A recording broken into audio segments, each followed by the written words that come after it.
tiptoed into the lounge. I nearly jumped out of my skin when I heard a voice. "You're gonna be in so much trouble." It was my annoying older sister Natalia sitting in a corner and recording a makeup tutorial. "Listen, you can't tell Aunt I came so late. She'll make me do the dishes and laundry for a month. I might keep your secret if you do my math homework for the rest of the school year." Just then, my eyes fell on the mound of honey cakes on the table and my stomach growled.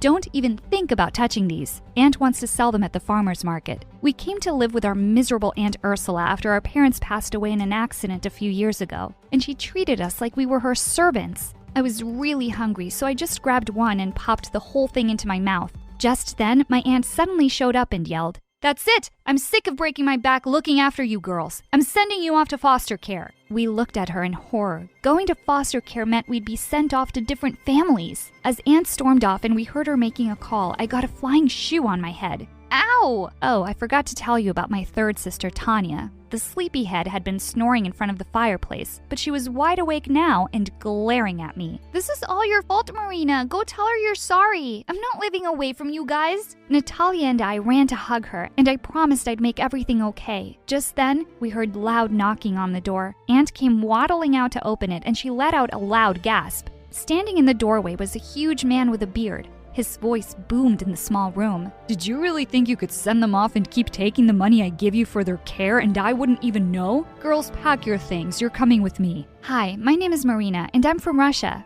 My life turned around when Mom's eccentric brother, who I never even knew existed, took away me and my sisters to live in his old mansion. But it gets even crazier from here. Before I continue, click like and subscribe. The next few weeks living with Uncle Ivan was like a dream. He got all three of us into the best school in town right away. A few days later at dinner, while Natalia and I were busy arguing over something, Tanya suddenly said, Guys, is Uncle Ivan okay?" We looked at him and saw that he sat slumped in his chair. "Oh, no, no, no." Natalia poked him, but there was no response. I bent down to check his pupils, and just then he yelled, "Do svidaniya!" We all screamed and nearly fell back in shock. He glared at us. "Can't a man take a nap in his own house?" Uncle Ivan startled us again by suddenly banging his goblet on the table. "I've just decided something. I want to give you $1 million. For a few seconds, we stared at him with our mouths open, and then we started hugging each other in delight. "To one of you." We froze in our spots. "Wait, what?" "Well, if it's only one of us, of course it should be me. I'm the oldest, and I'm running a business already. You know, my beauty blog." "Your business is just Dumbos watching another Dumbo putting on makeup. I'm going to be a big shot singer one day, so I'll need that money for my album." "Guys, come on, $1 million is a lot of money. We can share it." But the other two weren't even listening to me. "How dare you call me a Dumbo, you little bug? I'm 11 and I can kick your butt." And before I knew it, they were attacking one another while I was trying to break it up. Uncle got up and looked at us with sad eyes. "I will make my decision in 3 days." And with that, he walked off. The next morning, when I peeked into Natalia and Tanya's rooms and didn't find them there, I knew exactly where they'd be. And sure enough, I found them standing outside Uncle's bedroom with breakfast trays loaded with his favorite foods. "Seriously, guys, we're family. I swear if I find the money, I'll happily split it with you two." "Well, I wouldn't do that for you." "Yeah, me neither. It's gonna be all mine." And with that, Tanya knocked on the door loudly, but there was no reply. We opened the door, and to our surprise, the bed was perfectly made and the room was empty. Just then, I caught sight of a note on his pillow and ran forward to pick it up. A fat lady with no eyebrows sitting in a frame, smiling strangely at the world. Everyone knows her name. P.S. I had to go somewhere. What on earth is he talking about? The woman he's describing sounds like Aunt Ursula. I'm not going back to her, not even for $1 million. Later that night when I was in bed, I was still thinking about the strange poem when I suddenly sat up straight. Of course that's what Uncle meant. I quickly put on my nightgown and rushed downstairs. I crept quietly into Uncle's study and switched on my phone's flashlight. I knew I'd seen it here, the Mona Lisa hanging on the wall. I stared at the painting for a while, wondering what I was supposed to do now. Then I took it off the wall and flipped it over. I gasped. Taped to one corner was a small bronze key. I couldn't wait to tell the others. And then suddenly, I felt a hand around my ankle. Ah! I jumped back in fright and fell on the floor, and then someone popped up from behind the couch. Oh, hi, Marina. I thought it was Natalia bringing me food. Oh my God, how could it possibly be? It was Petrov, the hockey team captain at my old school and my biggest crush. What on earth are you doing here? Just then the door burst open and she walked in with a tray of snacks. She looked shocked to see me, then quickly smiled. Oh, I see you've met my boyfriend. We were really missing each other, so he decided to pay me a visit. I couldn't believe my own sister would do this to me. She knew how much I liked him, and she'd been dating him behind my back. Just then, Tanya came running in, saying she'd heard my screams. She didn't even look surprised to see Petrov. You knew he was here too? Yeah, I saw Natalia sneaking him in a few nights ago. Petrov, it's really uncool to eat someone's chocolates without asking, man. Petrov stared at her like she was crazy. What are you talking about? I didn't eat your stuff. Well, one of you is lying then because they were in the fridge this morning. Who ate them, ghosts? Just then, the study door behind us slammed shut and we all turned around startled. And then we heard a key turn in the lock. I ran towards the door and pulled the handle, but it wouldn't budge. Who could possibly have locked us inside? Petrov started banging on the door and screaming like a maniac. Help! This house is haunted! I don't want to die here! Jeez, Petrov, you're gonna wake up all the ghosts. He looked even more horrified, and Natalia kicked Tanya before taking him aside and calming him down. Just seeing the two of them sitting so close made my blood boil. And now we were just stuck here and would have to wait for Uncle to let us out. As we all sat there sulking quietly, Natalia suggested that we could play a game to pass the time. Oh, I have a great game in mind. It's called Reflection. I picked the antique mirror from Uncle's desk and shoved it in her face. Mirror, mirror in my hands, who's the worst sister in all the lands? OMG, loser, get over it. Petrov looked really confused and asked what was going on. Natalia just said, oh, nothing. And then she grabbed him by the collar and started kissing him in front of me. Oh, my eyes, my eyes! Tanya ran off to the other end of the room and refused to come back. She snuggled into a big armchair, and after a few minutes we could hear her loud snoring. Natalia opened a packet of crisps for herself and Petrov and glared at me. Don't even think about it. Also, why were you snooping around at night? As if I'd tell you. When Petrov asked us what we were fighting about, Natalia spilled out everything about how Uncle was leaving one of us $1 million.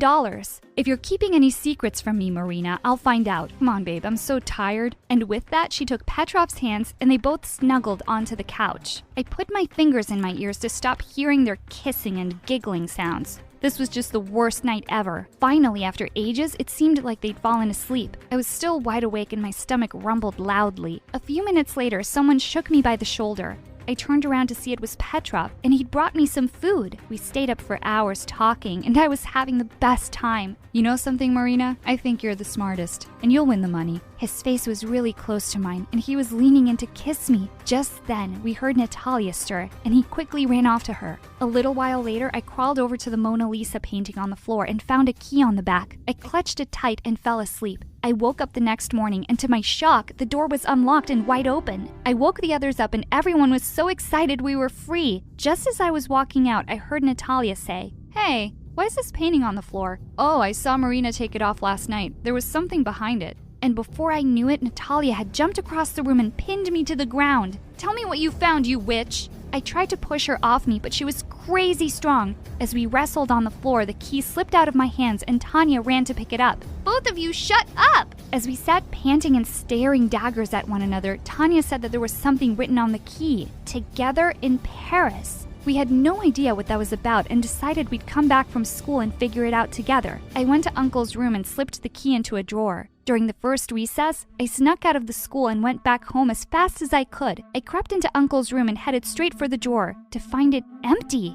What? Just then, I saw the curtain move a little. I crept up to it slowly and pulled it back to see Petrov behind it. "What are you doing here? And where's my key?" I saw you with it, and I just wanted to help solve the mystery for you. You're so smart. I really wanted you to think I'm smart too." He suddenly took my hand and pulled me close. "I like you, Marina, a lot. Let's figure this thing out and get out of here with the $1 million.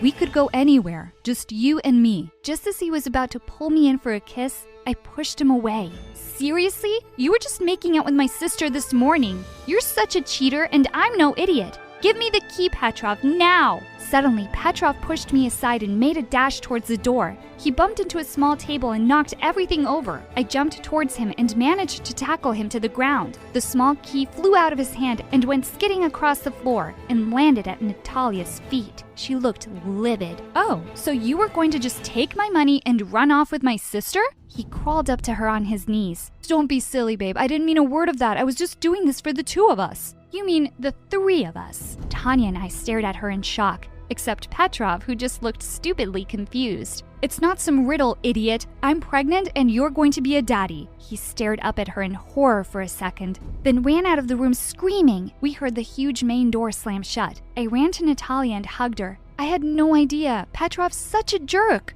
But don't worry, we will be really good aunts and She pushed me off. Ew, I'm not dumb enough to get pregnant. That was just to get rid of him. Just then, Tanya, who was picking up the things Petrov had knocked over, suddenly screamed, "Look, girls, look what this says!" She was holding a beautiful little music box in her hands and there was a small carving on the lid, "Together in Paris." I placed the box on the table and we all gathered around as I turned the key. The lid slowly opened and we gasped in delight as we saw two figurines dancing to the tinkly music. There was a tiny compartment underneath and a small note tucked away, 271287. For a moment we just stared at the paper when Natalia suddenly gasped. These numbers! This is Mom's birthday! She was right. But what could Uncle possibly mean by this? I have no idea, girls, but Uncle said we only had 3 days, so we have to put our heads together and figure it out soon. Later that night, as I tossed around in bed, I suddenly heard a loud thump from downstairs. I froze for a minute, then quickly crept out of bed and tiptoed down with a baseball bat. I couldn't see anyone around, and just as I was about to turn away, something on the floor caught my eye. Muddy shoe prints. We definitely had an intruder in the house. I followed the shoe prints down the corridors that led to the eastern wing of the house. I'd never been here before. Suddenly, they faded away, and I looked up to see a door at the end of the hall. Holding my breath, I slowly opened it. There was no one inside, but it was the oddest room I'd ever seen. It seemed like a museum of forgotten things, and there were hundreds of clocks on the walls of all shapes and sizes, ticking away and all telling the wrong time. And in one corner was a shiny bronze safe. The minute I saw it, I had a light bulb moment. Of course that's what the numbers were. The combination to a safe. With trembling hands, I entered the numbers and heard a small click. I opened it and squealed when I saw what was inside. Stacks of money. It definitely looked like $1 million. Were you going to keep this for yourself? I turned around to see Natalia and Tanya standing behind me. Of course not. How could you even think that? Come, let's split it right now. There's plenty for us all. Just then, the door burst open and we turned around to see Uncle Ivan beaming in the doorway. Uncle, you're back! I was here all along. Who do you think locked you up when you girls were being so noisy? I just wanted to see how you would play my game. Marina, you really know what family is all about. Good girl. You get to keep all the money. The other two looked horrified. I turned to Uncle and smiled. Thank you, Uncle, but I couldn't. It'll make me happier to share it with my sisters. I knew you wouldn't. Now only time will tell if your sisters deserve their share. Yes, we deserve it. We'll prove it. We'll be so good to each other. I laughed and put my arms through theirs. Let's divide it and go shopping tomorrow, shall we?